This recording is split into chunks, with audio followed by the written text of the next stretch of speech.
welcome again to our program, Women to Women. It's nice to have you with us tonight. We have a very special guest, Lynn Hunter, that you're going to be meeting in just a few moments. But first, I'd like to thank our sponsors, Carpa Nevada LLC, fine importers of fine Portuguese olive oil, balsamic vinegar, and international teas, as well as our other sponsor, Villa Bass Deli Cafe, home of Pete's famous chorizo. And we'd also especially like to thank the Carson City Nugget Casino for allowing us to come in and to film tonight in their famous steakhouse. So if you see a little bit of a difference in decor, that's the reason why. Now let's join Lynn. Welcome, Lynn, and thank you so much for being with us tonight. Well, thank you, Carol, for inviting me. You know, you are the first nurse that we've had on the program, and I couldn't be happier because I know that in serving so many different people, you are serving a community that you live in, and we thank you for that from the very beginning. Oh, thank you for, I mean, it's just, it's what you do. It's what you do. Lynn, help us to understand, where do you come from? How long have you been here in Carson City? Were you born and raised in another part of the country? What's a little bit about your background? Mm-hmm. Well, I was born in British Columbia, Canada. Canadian, yes. Now a U.S. citizen? Yes, I am now a Canarican. And I was raised at the end of the Second World War. My father was in the Canadian military, and so we grew up post-war children. I'm the oldest, and I have 3 brothers, so you know, I was always the big sister and taking care of things. And you know, times were tough after the war. Yes. People didn't have very much, and I think our parents helped us understand very early that the most important things aren't things, they're people. And my father was active in service organizations in our community, and my mother was in PTA in church. And then as we grew, we were active in scouting. In the scouting. And so that's kind of, you know, we've always been interested in serving. Yes. As a family. Where did your father serve during the war, if I may ask? He was in Great Britain. All right. And when the war started, before the Americans were involved. Yes. And so, you know, I was quite young. I'm also a product of the war. I see. My father didn't serve, always wanted to. And we would listen to, even as a very small toddler, I remember my father and mother always around that radio, listening to the news from the BBC, listening to the news from, at that time, President Roosevelt, Franklin D. Roosevelt. So the war was very much a part of my background as well.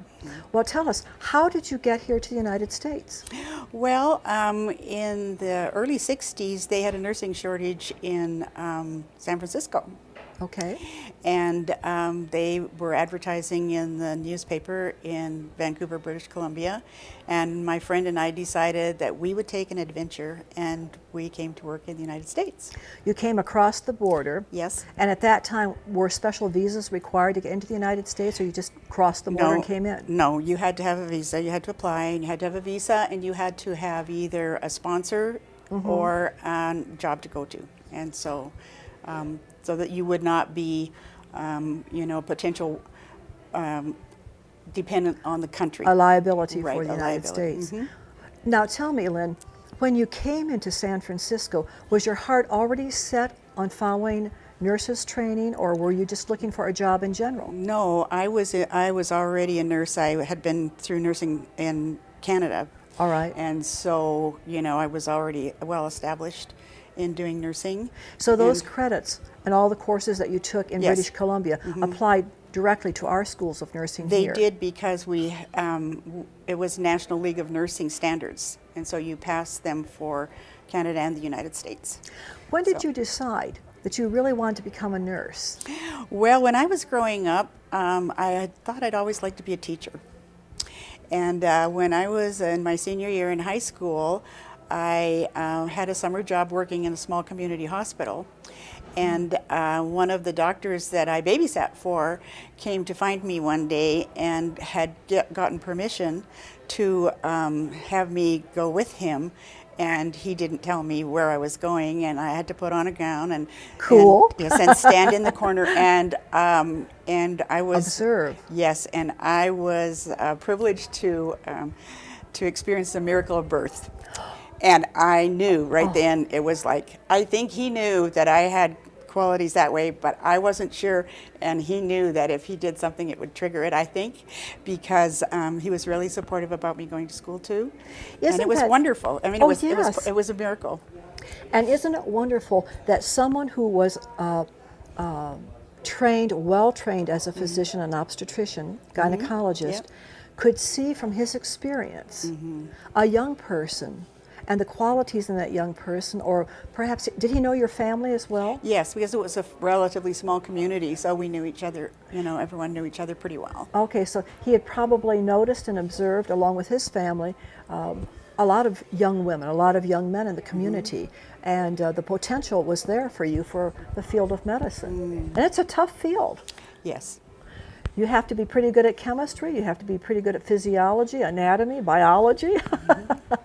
So you practiced in San Francisco for the first time. Yes, and I worked at the medical school in San Francisco, and that's where I met my husband. Is he a physician? No. And we were married. We married, and then we moved to Oregon to raise our family. So you took time out to raise a family, and then came back into nursing? Actually, no. I kept working part-time.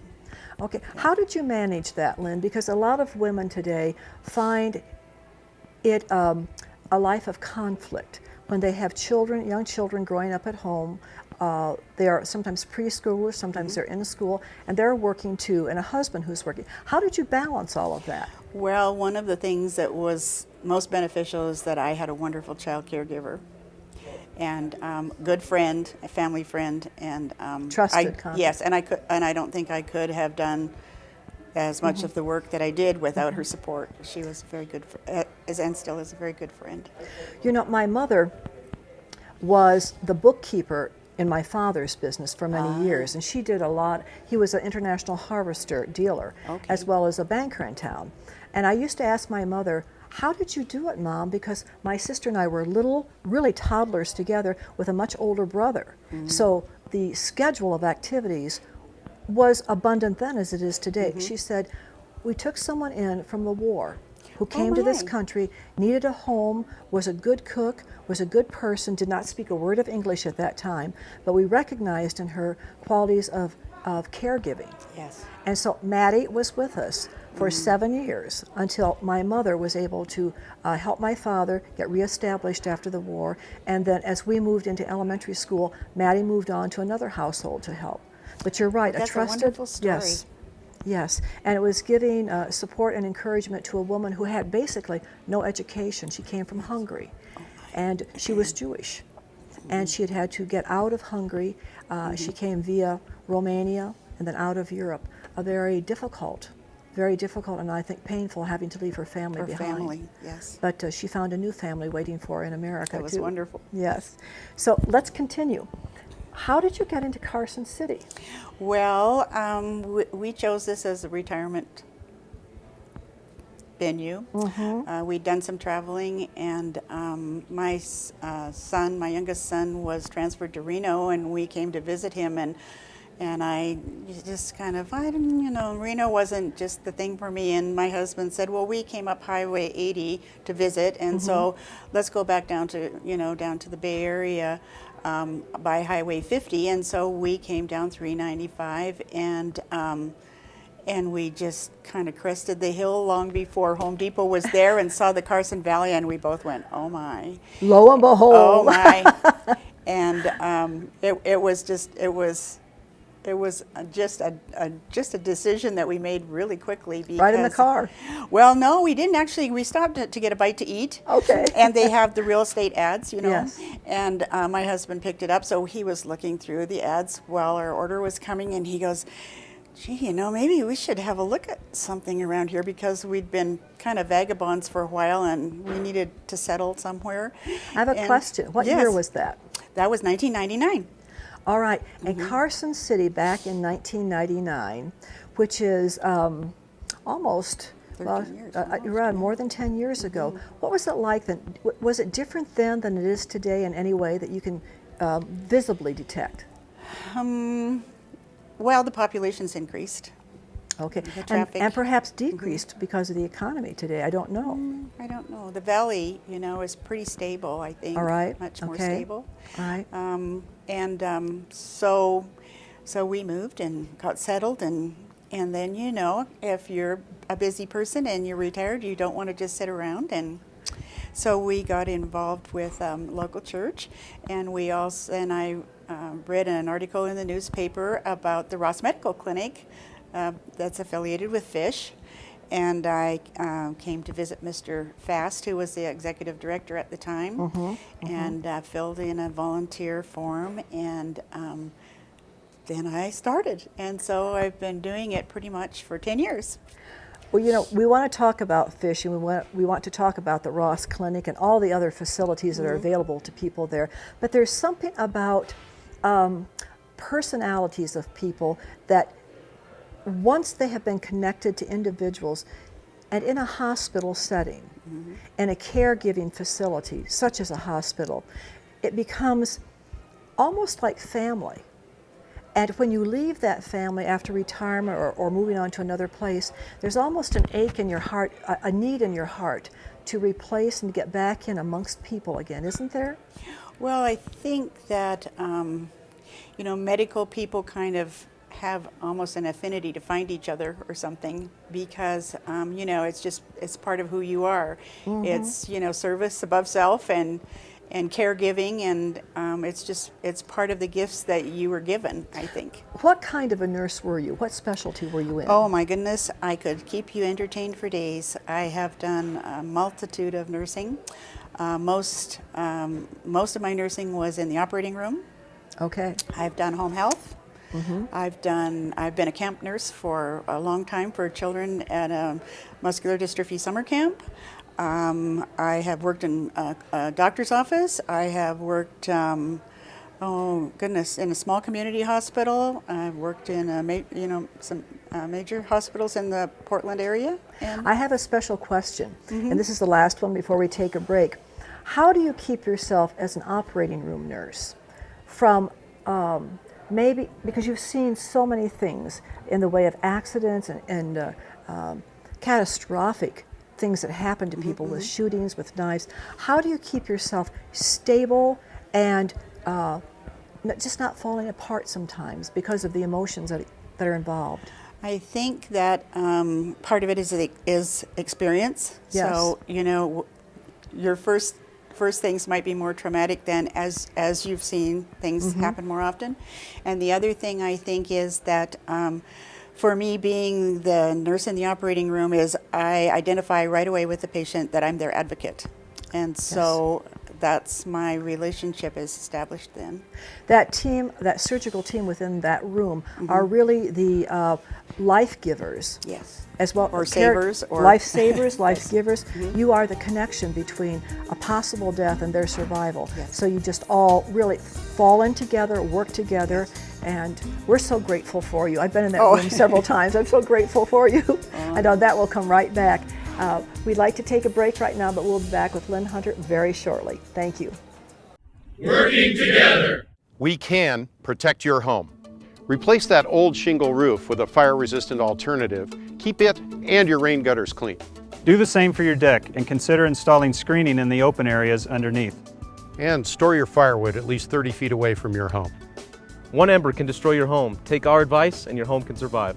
Will your community survive? Visit livingwithfire.info for more tips to save your home. How was school today? Cool, we learned what to do in case there's an emergency. Oh, will you show me? If there is an earthquake, then you get under your desk, duck, cover, and hold. And when the shaking stops, we evacuate the school just like a fire drill. I'm glad you both know what to do in case of an emergency, but I'd still be worried. Check the phone, radio, or TV, and they'll tell you what to do. Make a plan. Assemble a kit.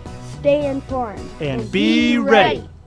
Beds of the Homeless is a non-profit, all-volunteer organization that provides pet food and veterinary care to the homeless and less fortunate in local communities. With donations from the public, we're able to provide homeless shelters with crates, bowls, cleaning materials, so that homeless with pets can come into homeless shelters and get the services that they need to get out of homelessness.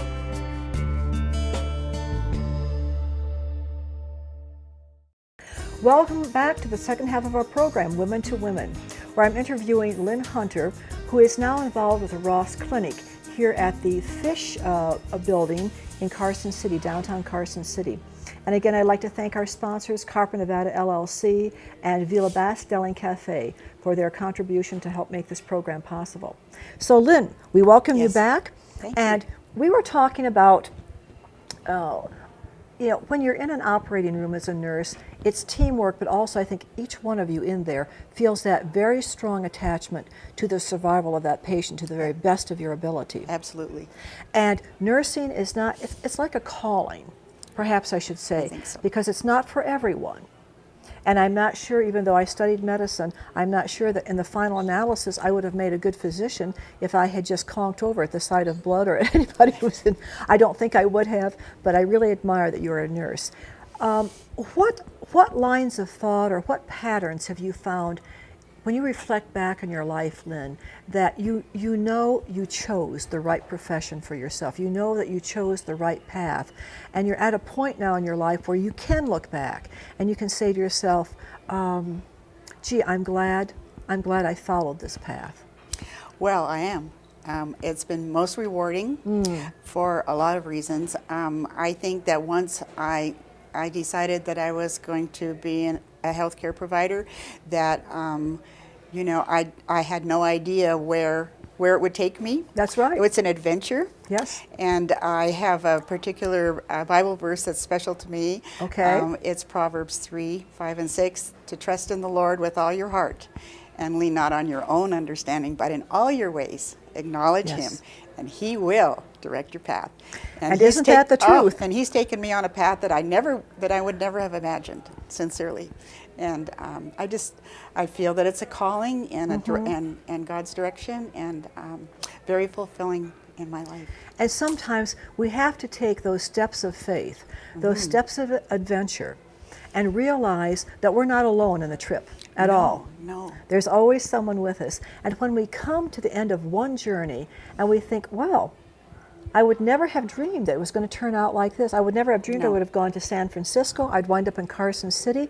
No. But we don't go anywhere without a purpose, really. I don't think if we're so. in God's will. I think so. Yeah, He brought you here. So with the Ross Clinic, tell us a little bit about what is the Ross Clinic all about, and what is your role there? The Ross Clinic was established by Dr. Charlie Ross, and he unfortunately died at a very young age from a heart attack, and the physicians in the community knew what a wonderful thing that he was doing and wanted to perpetuate that. And so when I came on board, it had already been established for quite a while, and I have to say that the Ross Medical Clinic is staffed totally by volunteers, volunteer professionals, physicians and nurses and nurse practitioners. Wow. And I just admire them all and feel privileged to work with them.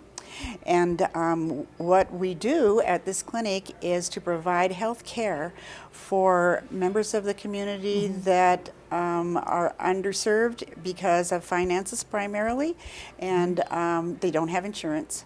And so we invest in their lives. You're really a safety net in many ways. I hope, well, and I hope that we are not just a safety net, but that we are educated too, for especially our diabetic clients for lifestyle changes. I think that we do a really good job at that clinic.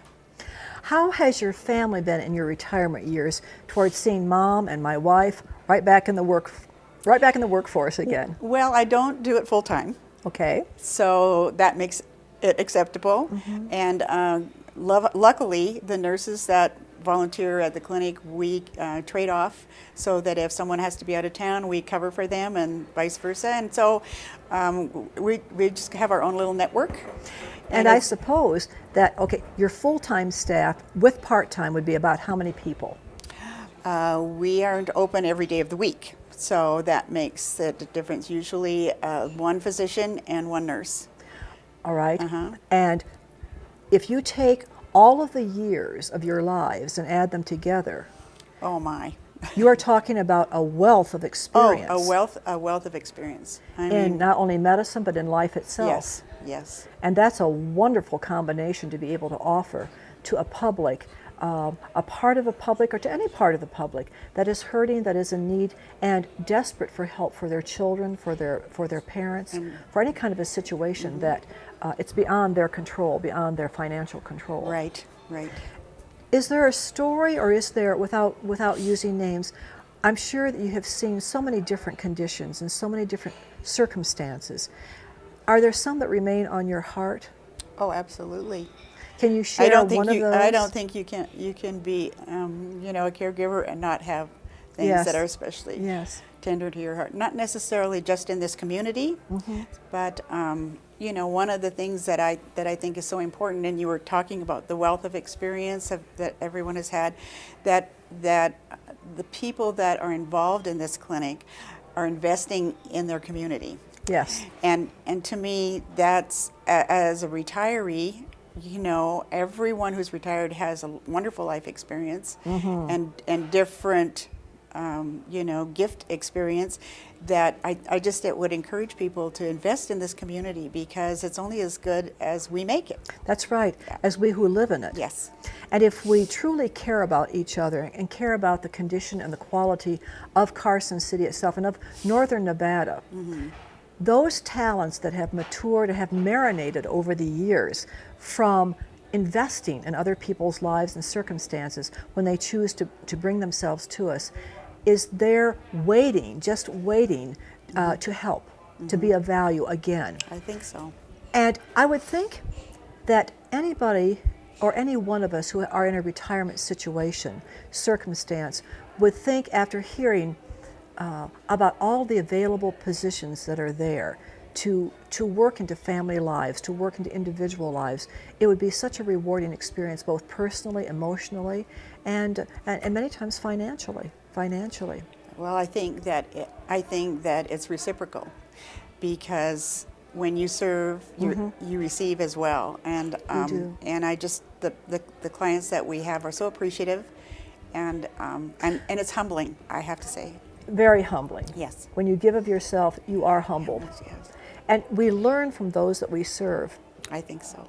They teach us a side of life. They teach us many things about other circumstances that we may not have been privy to, that we may not have been asked to go through ourselves, but they share with us, and we come to realize what blessings there are to be received, as you say, reciprocally. Right. Can you think of a situation, where that's recent or in the past, that really touched your heart, touched your life, made a difference in you as a person in the Ross Clinic?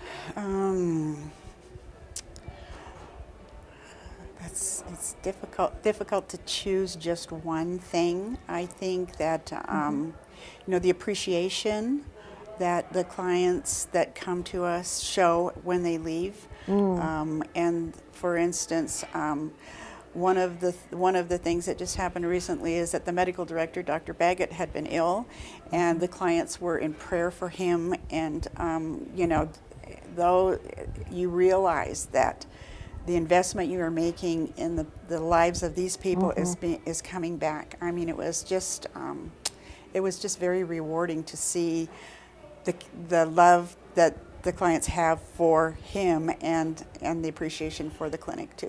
What was the result of those prayers? Well, Dr. Baggett is now back at work, not to the level that he was before right now, but you know, he's happy to be back. And his presence makes a difference there, I'm sure. Oh my goodness, yes. Now, and that says something for, again, a high regard. If Dr. Baggett is listening, he probably will pounce, you know, on me for saying this, but elderly. Dr. Baggett, like those of us who are senior citizens, okay, and as we march into some more time, it's wonderful to see that high regard for a man who has contributed so much to the community in the lives of others, and now they're praying for him. Yes. They continue to pray for him, Yes. and they are just simply rejoicing that he's back amongst them. Yes. He is a wonderful person, a wonderful person. Well, what do you see for the future of fish here in Carson City in terms of the Ross Clinic? Well, it's a little bit of a concern, I think, that that this since Dr. Baggett is, aging, that the future of Ross Clinic is maybe in jeopardy, and I think the executive director is involved right now in some negotiations to see about getting other medical help from the community to keep it in perpetuity, and I'm prayerful and hopeful that this will come to pass. Well, if it's in God's will, it will. Yes. Now, are there other volunteer opportunities available in Fish for our listening public? Absolutely. They have volunteers that work in the office, and I'm sure that Mr. Peckham, who's the executive director currently, would encourage people to come and volunteer there. I think people in the community don't realize that Fish is not a thrift store. That's right. And so much more. And so there are opportunities, I'm sure, that I would encourage people to try, not just in the professional part. Yes. Yeah. And I have another question that I've been dying to ask you. Sure. You're a lady of adventure. You're a lady of purpose. Is there anything left that you would like to do, that you're thinking about, that your energies and your health, your interest would take you there? Is it someplace? Is it another type of endeavor? What's still left there in that heart and that mind of yours? Well, right now I'm pretty content to be living here. Okay. And my husband has health issues, and we're dealing with that. But I just feel that that I don't really have anything set, but I'm sure that the path will continue. The path will continue. And I won't maybe necessarily know where that path is going to take me, but I'm sure it will be rewarding. I wanted to ask you also, you mentioned that you had children. Did any of them follow in your footsteps in terms of medicine? No. What did they do? I wasn't able to have children of my own, and so we adopted. And my oldest son had muscular dystrophy, Duchenne muscular dystrophy, and he died when he was 14. Bless his and heart. so, that has a special place in my heart. And as I told you earlier, that I've been the nurse at the camp, and so those are very cherished memories. Absolutely. And but my other son is very mechanically inclined, and he works in Reno, and we have a granddaughter and a grandson. Very special. Very special.